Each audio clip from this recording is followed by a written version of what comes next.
Let's see. What do we got to say here before we get ready to go to this thing here? Oh, yeah. Hey, everybody. Let's get this show going, man. Welcome to the Bleeding Burgundy Podcast, a Washington Commanders podcast for fans, by fans, with your hosts, Jessy Martin. The Cowboys are finished, you understand me? John Taman. Pull down my trousers and do your job. Scott Hartley. Well, that was dreadful. And occasionally, Keith Gregg. So many social engagements, so little time. And now, your host. Yeah, my host. Oh, that's me. Hey, Scott, how you doing?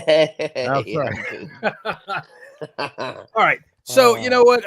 It's right after the football game. We promised we're going to come on right after the football game, no matter what happens. And I tell you what do you think about that fourth quarter? That was kind of interesting. It was interesting. I mean, do you think that's the end of the Sam Howell era? We were talking about it just before. I mean, I hope not. I hope they just took him out of the firing line, thinking probably not going to get back into this game now. And yeah, I don't know. It was interesting. I mean, he's got a lot of questions to ask now as to who's going to be the quarterback moving forward. I don't know. I don't think anything. Everything's on the table going into this draft. I did say that before, but it's not a good look when you got a quarterback coming in like Brissett and Sam is playing like the way he is. It wasn't all Sam's fault. I thought EB's play calling was abysmal. Here's Max as well. I mean, he'll tell you. It was, yeah, I thought that EB's play calling was pretty abysmal throughout the game. And there were a few highlights, which is good. Curtis Samuel had a good game. A few other people had decent enough games, but it's what we came to expect, really.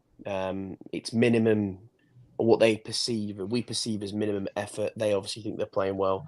This team is just a horrible team, unfortunately. Yeah, I mean, I tell you what, the thing that makes the fourth quarter interesting, obviously, just Jacoby Brissett. There he is. Let's see, is Jacoby Brissett, and the fact, where did he go? There he is. Everybody's in the fucking dark. Oh, you're in the car. Jacoby Brissett, throws an immediate touchdown pass to Terry McLaurin, who we're all sitting here saying, well, he's not your separation type receiver. And boom, what do you know? He gets separation right there at the end. Big, long touchdown. Drives us down and for another 8-play drive within the 5-yard line until we could fucking score. Guys, I don't know if it was me. I'm sorry. Go ahead. No, please go right ahead. By the way, welcome everybody. This is my son, Max. It really Max looked like going to give us a bunch of shit. Once Brissett came in, the play calling changed. With Howell, it was a lot of short runs up the middle. There was nothing outside. Mm-hmm. And then once Brissett came in, all of a sudden we have these 12-yard out routes. We have the 2 long bombs to Terry. It felt it was 2 completely different games in a 7-minute span. So was it Hal was holding the ball too long again? Because it did seem like that to me. Although I did get fucking irritated when the goddamn announcer said, he holds the ball too long. I'm like, well, yeah, maybe he did until week 5, and then he got better at that. But this game, he did kind of hold the ball, I think, a little bit too long on some plays. Is that maybe what you're thinking? He doesn't trust him? I think it was that we couldn't get in a rhythm. I mean, we had, maybe 12 minutes time of possession through the third quarter? I guess so.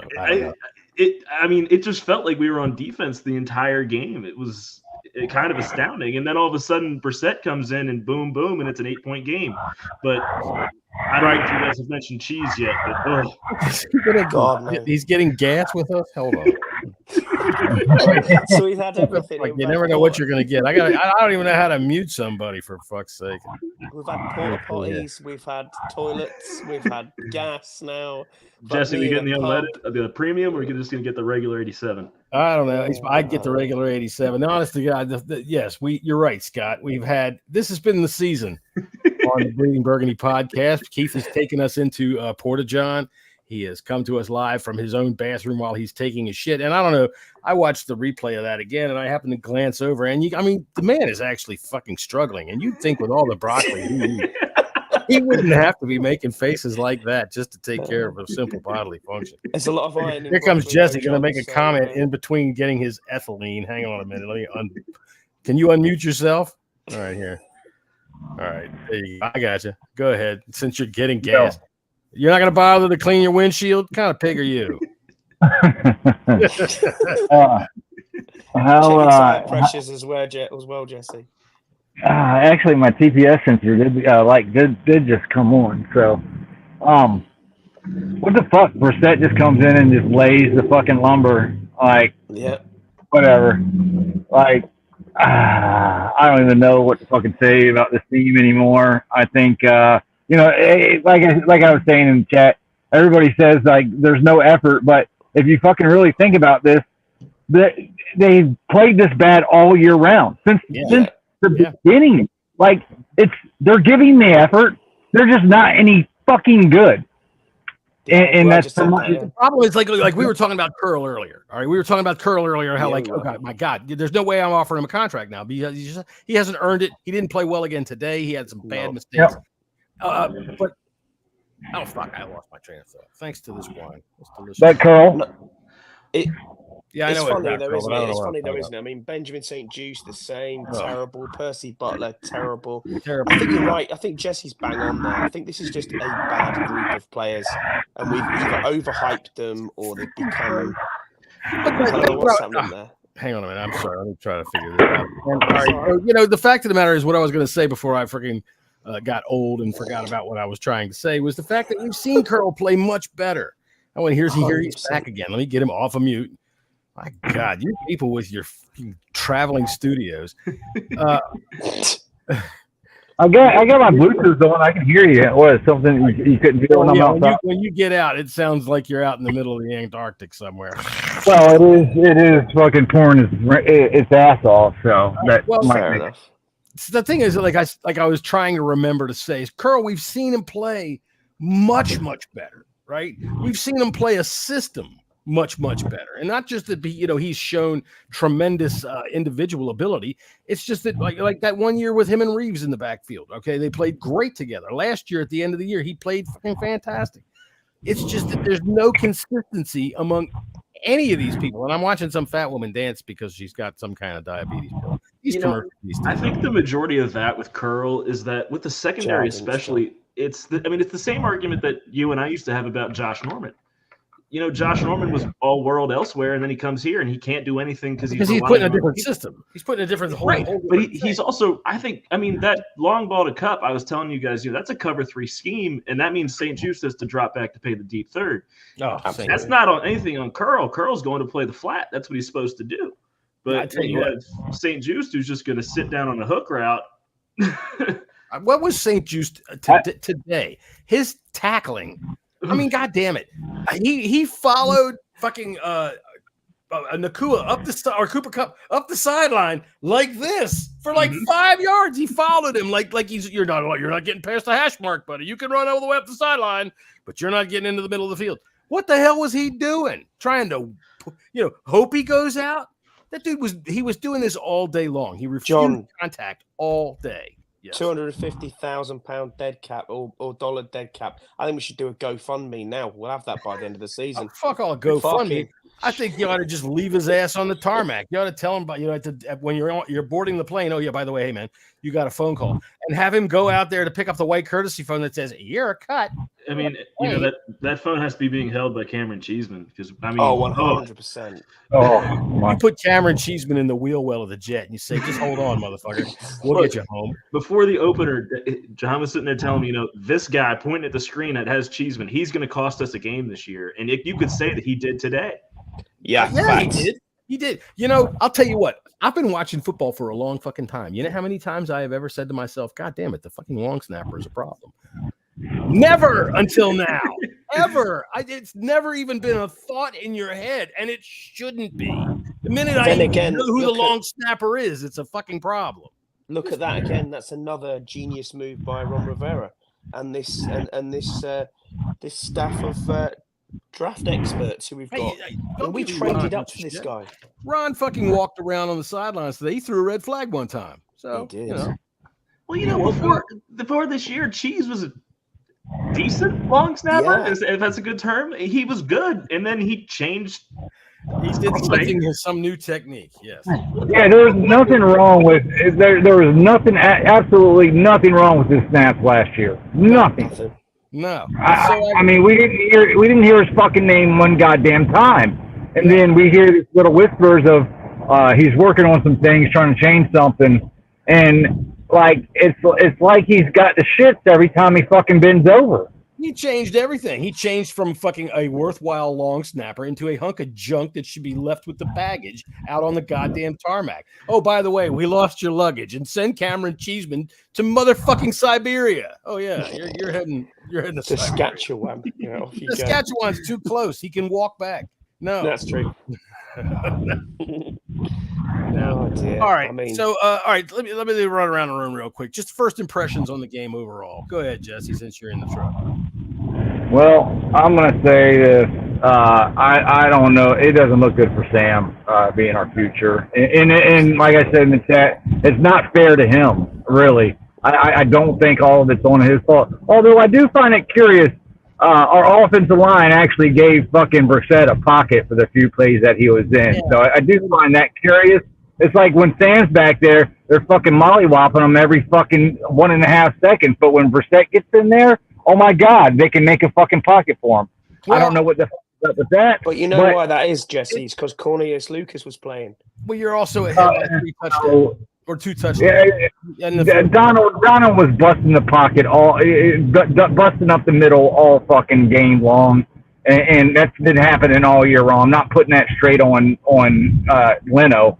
Leno has been our best offensive lineman this year, and that is including Cosby. But that's not saying exactly. That's not saying much. No. But one player on the end, the chitlins I've ever had. It doesn't you know. It kind of surprised me a little bit, but again, play calling again was shitty, and the big plays that Sam actually had, you know, he had on his own. For one drawback I see from Sam, one thing that I can nitpick with him, and this goes all year long, is he didn't force it to Terry enough, and as you can see, I mean. You can't. No one can sit there and tell me that Terry's not trying. I mean, that one-handed grab he's gotten while his hand was being held was close to marvelous. And that guy goes, you know, he's out there running every route. So I wish, you know, Sam would have forced him the ball a little bit more this year. But unfortunately, I just don't think it's going to be enough. And I think we're going to wind up with a new quarterback with our first-round pick. And I hate saying that. I fucking hate saying that. Well, just think of it as the emotion after the game. Scotty, what's your first impressions of the game? Yeah, I agree with that. It was closer than I thought it was going to be in the end. But obviously, a lot of them you could argue are, you know, garbage time, touchdown, that sort of thing. But it was close. It was close. But what pissed me off, I think, even more was the fact that you, Max, put it straight away. You know, we spent 3 minutes dicking around with the ball on goal.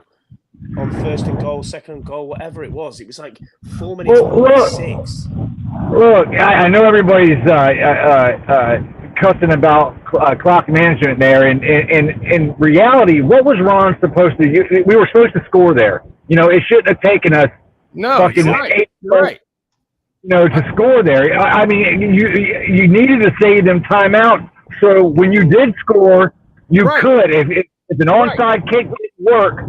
So I don't blame the clock management at that end at all. No, I blame the execution, the play calling, and the fact that this is something that has been going on for so long. Honest to God. The other thing that I used to never, ever say is, damn, we don't have any problem scoring from the one. We have all kinds of problems scoring from the one for the last 10, 12, 15 fucking years.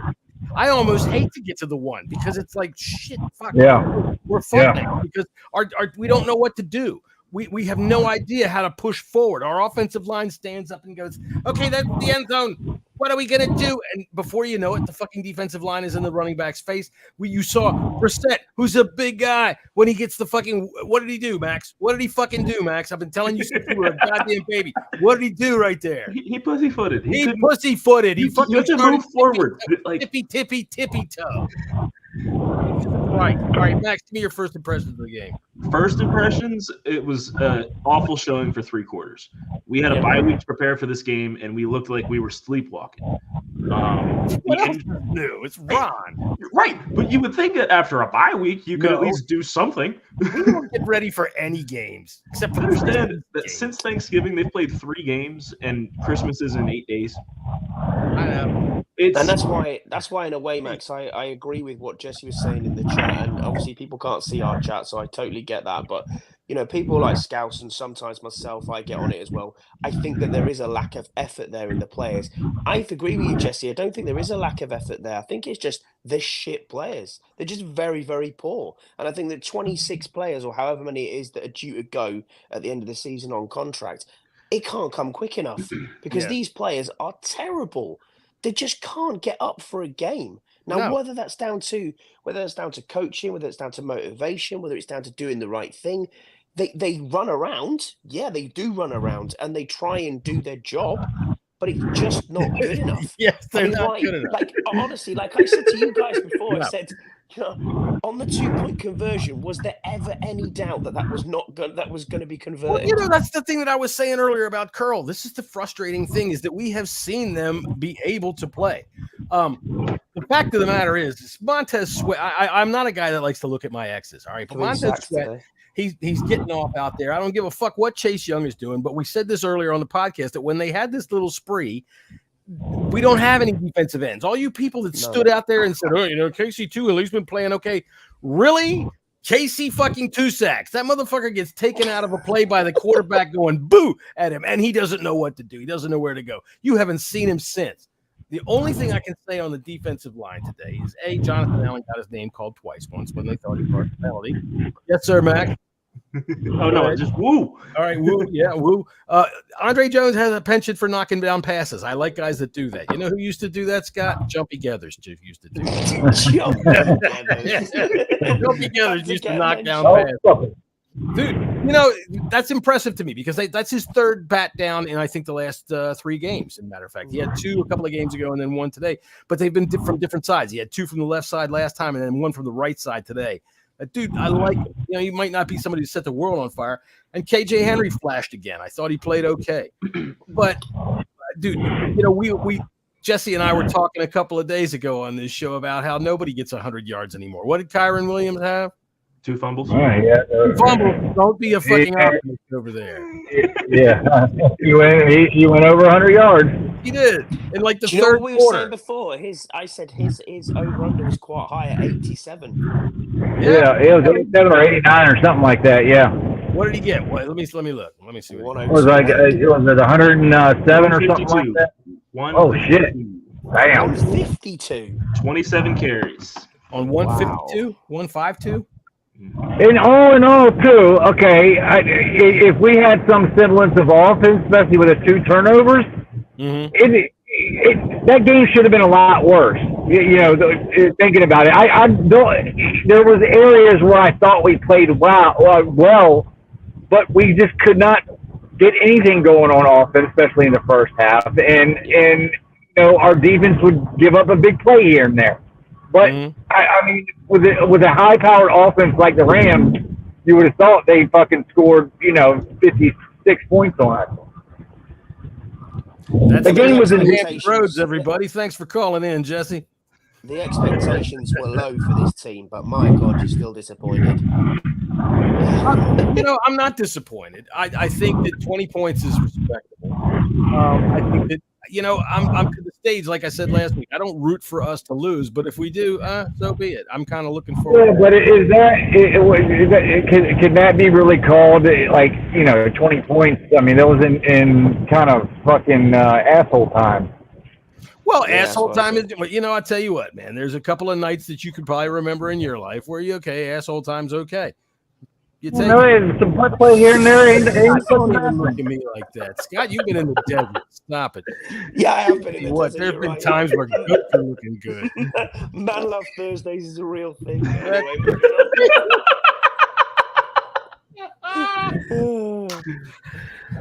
All right, ladies. And I'll tell you what, we've had a good time talking about the end of the fucking football game here. Is there anything anybody else would like to add to this before we go ahead? This is really just supposed to be a promotion for the rest of our Yeah. There's one thing I want to Go add. ahead. How anybody can defend Eric Bieniemy after this game is beyond my scope. I mean, what are you doing? Like, and there's people they're doing it. How can you even say that he's our next head coach and all this stuff? I don't get the hype. No. I've even seen people defending St. Jude. How do you do? Oh, He was like, I put up a tweet stating that I said, St. Jude should never be should never be allowed to do that lockdown celebration again. And some asshole tweeted back, well, he does break up a lot of passes. No, he doesn't. Are you fucking? Are we like this? Is like, what the fuck, man? What are we watching the same fucking game here?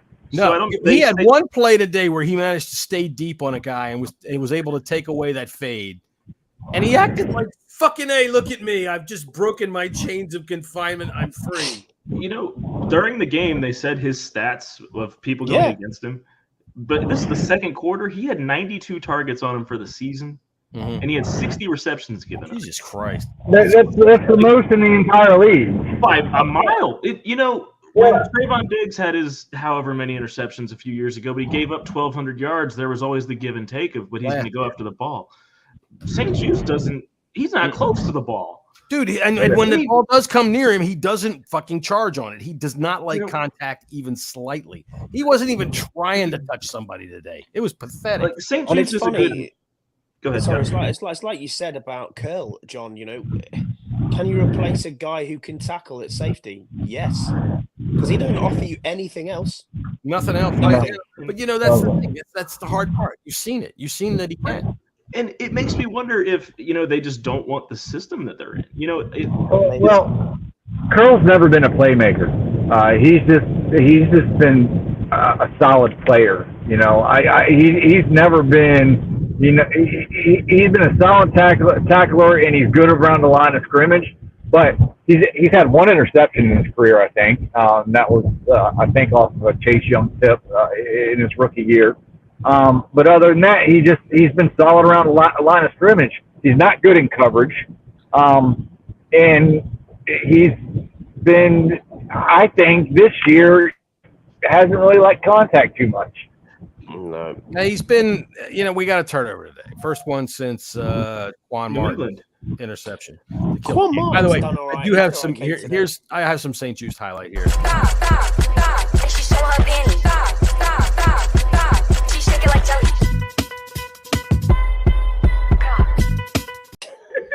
There he goes. All right, I'll have to put our own music to that because that other stuff. You kids these days. That's not punk music. What? Shut up! Don't you tell me. If you tell me you're listening to that, you know what? Never mind. There better be some freaking involved with that because it's the same thing as Journey. You know what I always said about Journey? What have I always said about Journey? God damn it, you like Journey for two reasons. You're either gay or you use it to get the panties off of the girls when you had a car back in the day, and that's where you tried to get the panties off. You had a Journey cassette. I'll never stop believing, baby. Never stop believing. The only thing it was good for, right?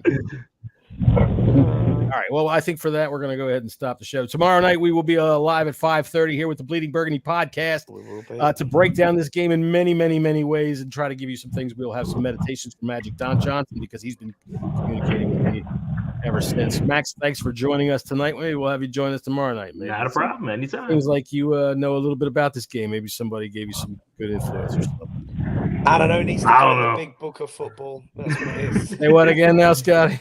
It needs to go in the big book of football. Right, the big book of football knowledge, man. I'll tell you what. My dad taught me things. He's got Jumpy Jeffers memoir. Jumpy Jeffers. We got to play with Sonny and Sam. Jumpy Jeffers. Sonny and Sam. Oh, dudes, you get never mind.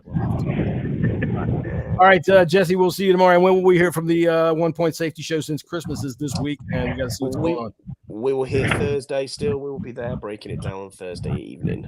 I tell you what, you and Scouse should do the show in a old ratted out fucking pea coat with a scarf around your neck and a stovepipe hat with holes in it, around a barrel with a fire in it, saying that Mr. Scrooge made you all sit around and do this fucking show. I think it would sound perfect. Scotty, really quick, Max, when is your podcast on? Yeah, go. I just want to see, Scotty, what corner did we pick up this week, by the way? Was it Cairo? Is that Cairo, Scotty? Caillou Blue Kelly, I think. Caillou? Isn't it? Hang on. I had to go back and actually listen to one of his coaches pronounce his first name. Is it Cairo? Cairo, I think. Oh, no. Caillou, I think. Cairo. He was inactive anyway, so who cares? Yeah, I know. We could have used him though. I'll tell you what. I'll tell you the one guy that I would give a Caillou to. Hey, way to go! A little bit of Caillou for you. Quan Martin showed up today. He flashed a little bit, so he got a little something there. And when I say a little something, I don't mean like, oh boy, that guy's going to be something. No, it's just a little something. He has potential. You know, KJ Henry showed potential today. Yeah, he did. A little bit. All right, then we will see you all tomorrow night at 5:30 here on the Bleeding Burgundy podcast. I'm looking forward to it. If you like us, go ahead and push your like button. Go ahead and subscribe to us. Go ahead and bother your kids, bother your neighbors. As a matter of fact, wrap up a card like it's a fucking Christmas gift and say, go listen to this podcast and put our link in. Do them a favor. It'd be the best thing they ever got. All right, we'll see you guys. I guess I got to do this first. There, just to make it official. We'll see you next time on the Bleeding Burgundy podcast.